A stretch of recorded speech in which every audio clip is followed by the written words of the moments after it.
Part 1. You will hear a parent discussing his son's school report with his tutor.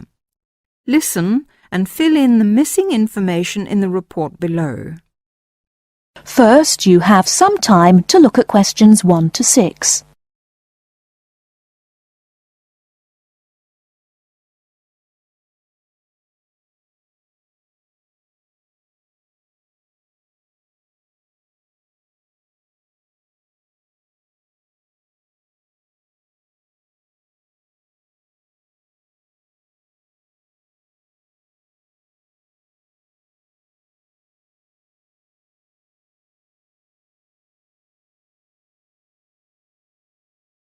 Now we shall begin. You should answer the questions as you listen, because you will not hear the recording a second time. Listen carefully and answer questions 1 to 6. Good evening, Mr. Jameson.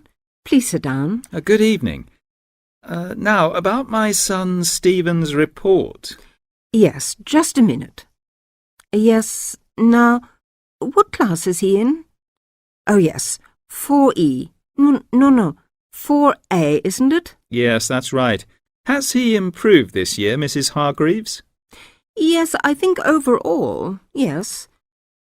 Mind you, there is still room for more improvement in some subjects. Let's see. Maths. Well, the major problem here seems to be his algebra. Apart from that, he's doing much better. Could you help him with this, Mr. Jameson? Well, to be honest, it wasn't really my best subject at school either. But the overall exam result was encouraging. 60%. Yes, and history, I seem to remember a bad report for this last year. Well, he lacks concentration in the class, and of course this makes it difficult to remember things like dates and names, and a memory is quite useful in a subject like this. Oh dear. Well, I'll have a word with him when I get home and see what we can do to improve that. And music. Music, yes. Is he still having guitar lessons? Yes, every Monday after school. His music teacher has commented that he doesn't seem to be taking them very seriously. I think it was just a craze he had, Mrs. Hargreaves. I've noticed that he hasn't been very interested in practicing at home. And also, he tends to talk a lot in class. I mean, he's very talkative, and he only got 40% in the exam. Well, nobody in our family is very musical, so I don't expect him to do very well. Before you hear the rest of the conversation, you have some time to look at questions 7 to 10.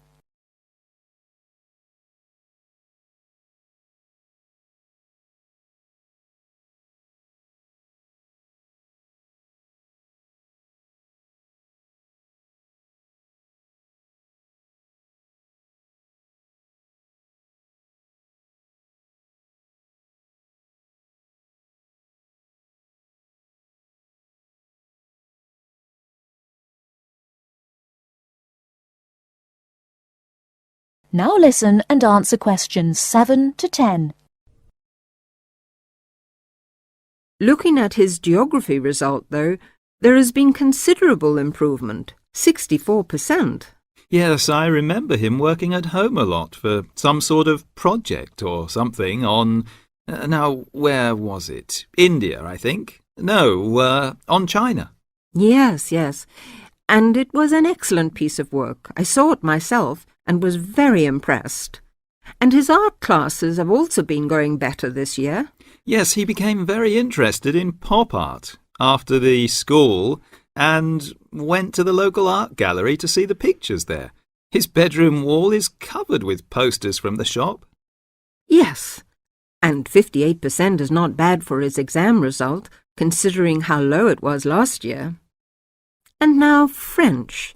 It seems that he has really taken to speaking a foreign language.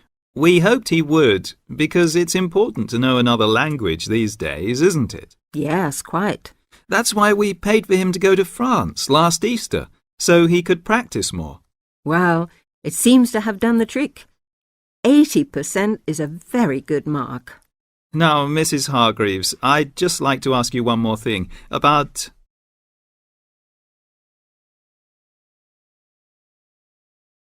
That is the end of part 1. You now have half a minute to check your answers.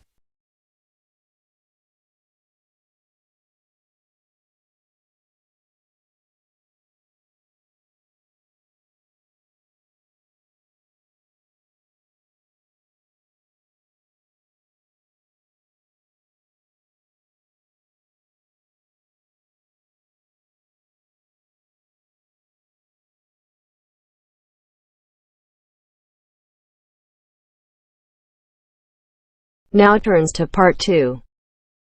Part 2. You will hear someone giving instructions to staff at a festival. First, look at questions 11 to 13.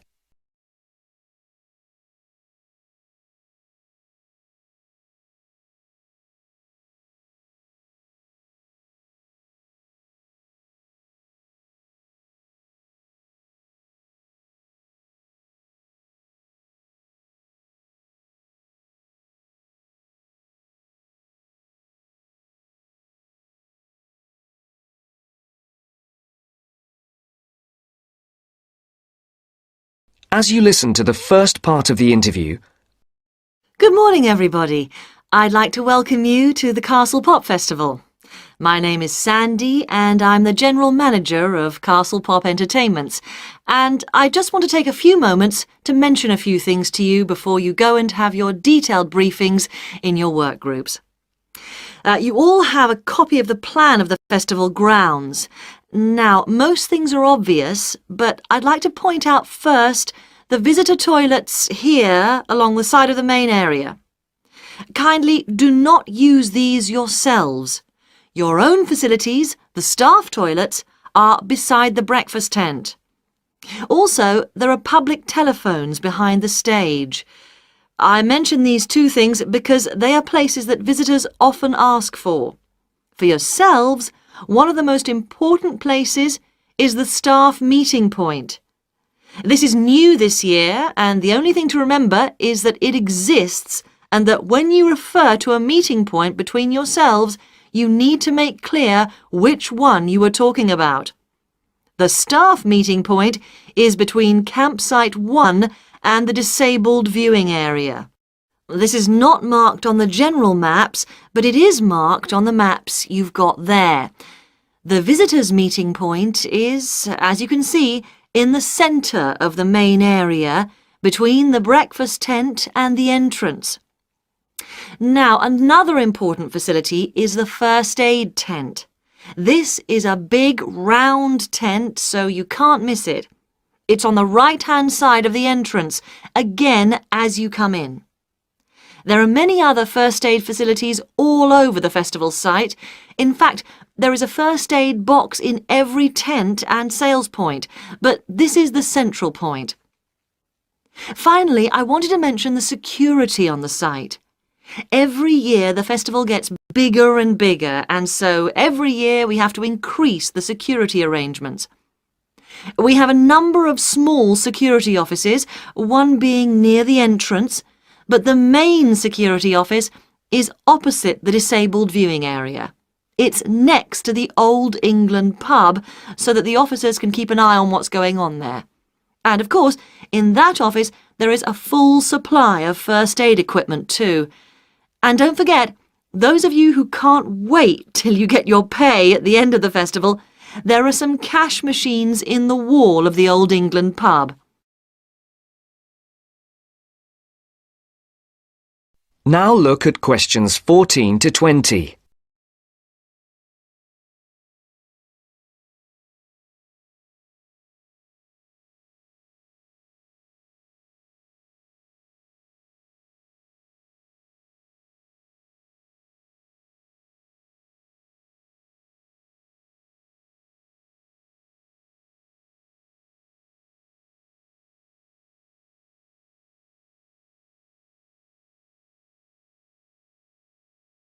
As the interview continues, complete the sentences. I do hope you will enjoy working with us this year. It's always good to see some of last year's faces back with us again. We hope this year to put on an even better festival than before. The first year we put on a festival, we called it the Mountain View Pop Concert. And it was a pop concert rather than a festival. We held it inside the castle and you could see the mountains in the background. It was very small and personal. Then we held it in front of the castle with the castle in the background, and then we started calling it the Castle Festival. Now, this year, we have moved further away into the fields. The advantage is that the castle and the mountains are both there in the distance, but we have as much space as we want in the fields. The only problem with the fields is that sheep use the fields during the spring months and they leave little messages for us all over the place. So please be careful and encourage the visitors to be careful too. Now, it just remains for me to let you know the times of your detailed briefings, which are as follows, and I'm telling you these as they are not, I repeat, not as written down on your welcome letters. Those of you who are working on the children's zone, your meeting is at 2 p.m. in campsite 2. Those of you on the security team need to meet behind the stage at 3:15 p.m. For the people on first aid, please do not meet in the first aid tent. There will not be enough room, but meet at the entrance gates at 4 p.m. Finally, we need everybody, and I do mean everybody, on duty on Monday morning at 8 a.m. for the final clean-up. I'd like to remind you that Monday is the final day of work, not the Sunday. People not coming to the final day will lose 50% of their pay. The meeting place for that is Campsite 1.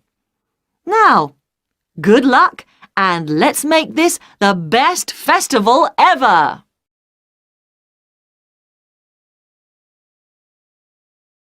That is the end of part 2.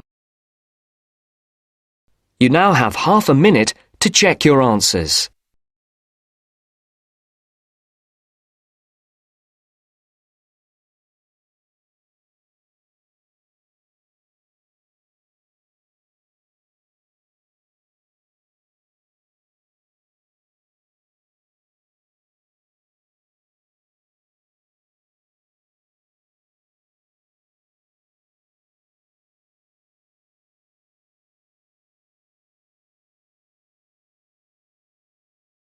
Now turns to part 3.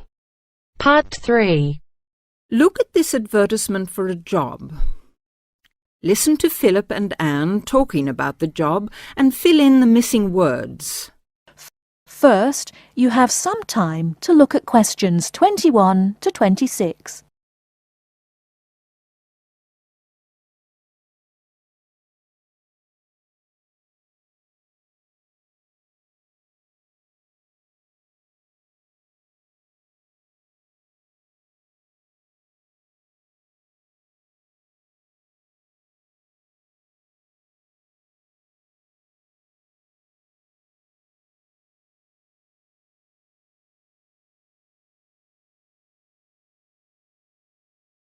Now listen carefully and answer questions 21 to 26.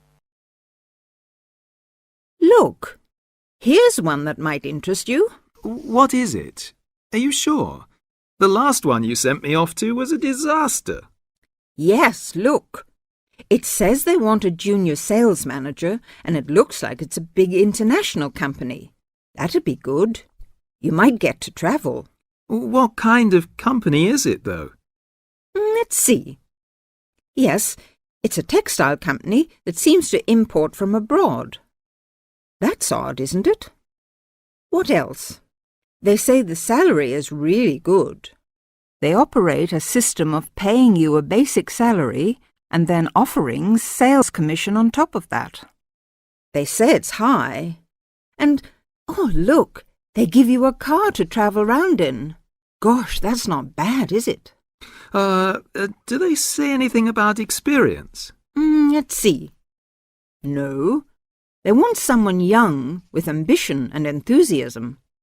Oh yes, they want graduates, so that's okay. You've been to university. Now what else? Let's see. There must be some catch. No, the only thing is you have to travel. But then that's what the company car's for. Oh, and you have to be able to get on well with other people, because it says you have to be good in a team. Perhaps I'll have a closer look at that one. Before you hear the rest of the talk, you have some time to look at questions 27 to 30.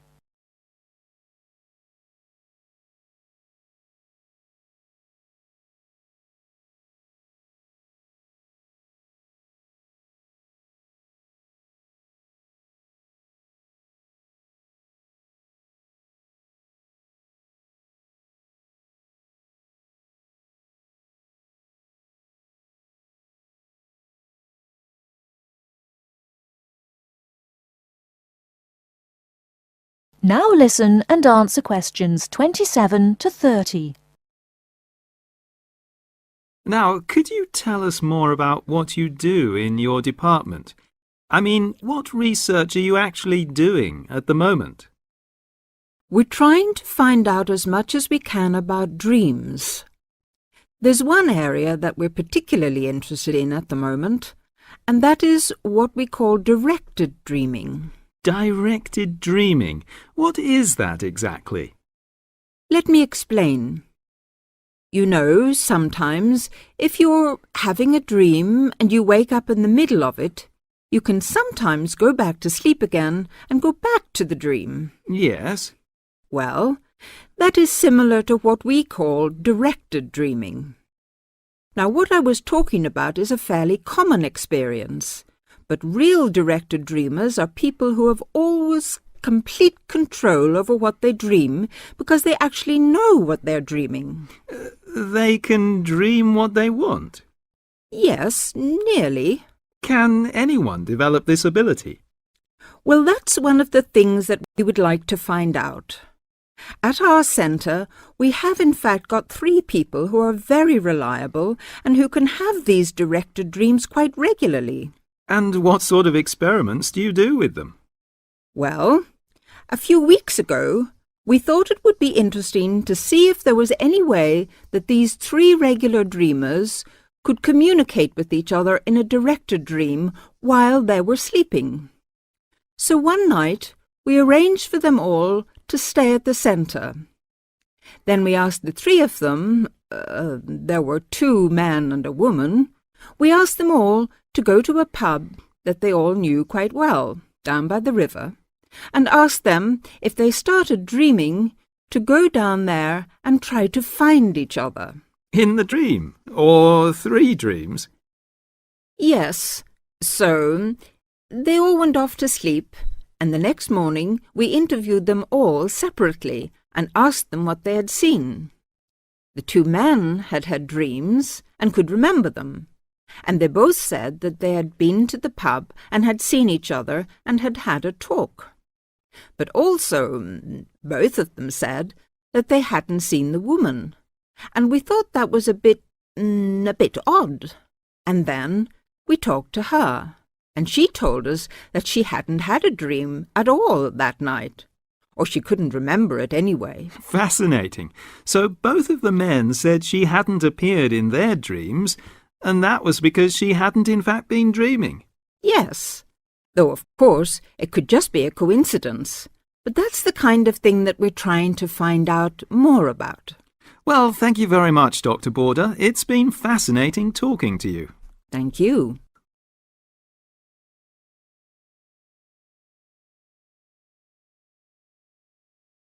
That is the end of part 3. You now have half a minute to check your answers.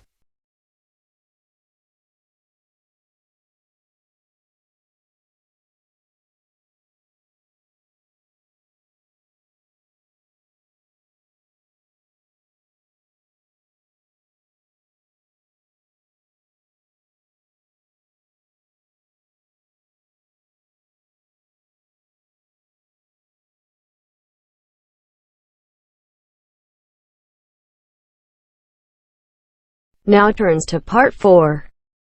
Part 4.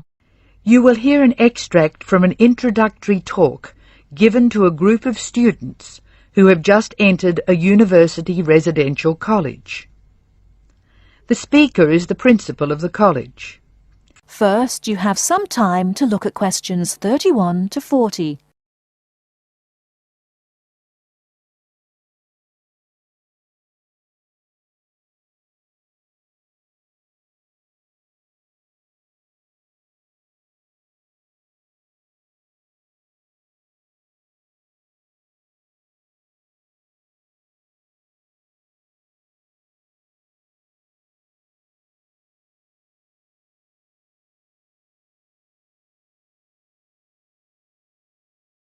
Now, listen carefully and answer questions 31 to 40.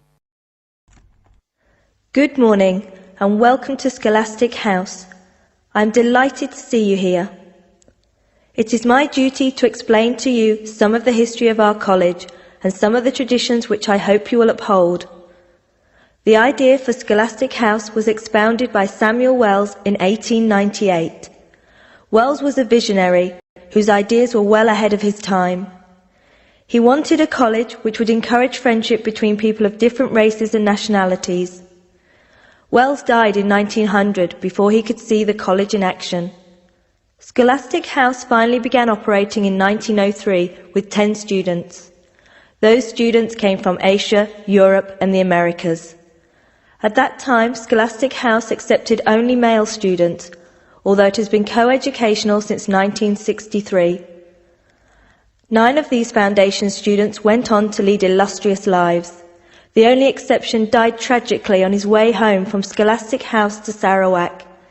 He had only recently graduated with an honours degree in law, and he was robbed of a brilliant future. The other 9 students, as I said, led very fulfilling lives. 3 became political leaders, 3 became doctors. Perhaps the most famous graduate became a university teacher and was responsible for the introduction of modern teaching training methods in his country.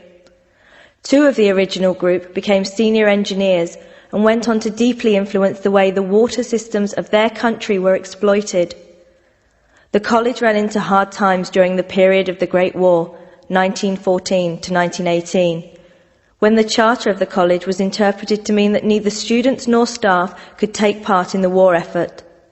Many people felt that this indicated a lack of national spirit, and the walls of the college were frequently marked with graffiti. Meantime, outside the college, tens of thousands of young men went away to fight in Europe, never to return. The college was building a reputation for learning and for tolerance of opposing views. Scholastic House debate and discussion nights were open to the public in 1927 and have been available to anyone who wishes to attend ever since. It is a proud tradition of the college that any view may be expressed, provided that it can be defended intellectually. Over the years, topics which were controversial at the time have been discussed and debated. Why should we do this? The publicity we receive is often sensational, and there is no joy in encouraging argument for its own sake. In fact, that sort of discussion just increases tension. The only legitimate reason for our behaviour is that it casts light upon the topic in question and informs the debate. And controversial topics are the ones which most need informed attention. As the world forges ahead, we often find our scientists have outstripped our philosophers. We frequently develop scientific marvels without realizing their full implications. Nowhere is this more obvious than in medicine. We are now able to keep people alive far longer than before. But this medical ability must be measured in relation to the quality of those lives. I urge you to spend your time at Scholastic House wisely. You are the heirs of an excellent academic tradition of which we can all be justly proud. It is your responsibility to continue this tradition of querying where our world is going. Progress is not always upwards. I wish you every joy in your time here, and I hope that I will hear much well-informed debate from you.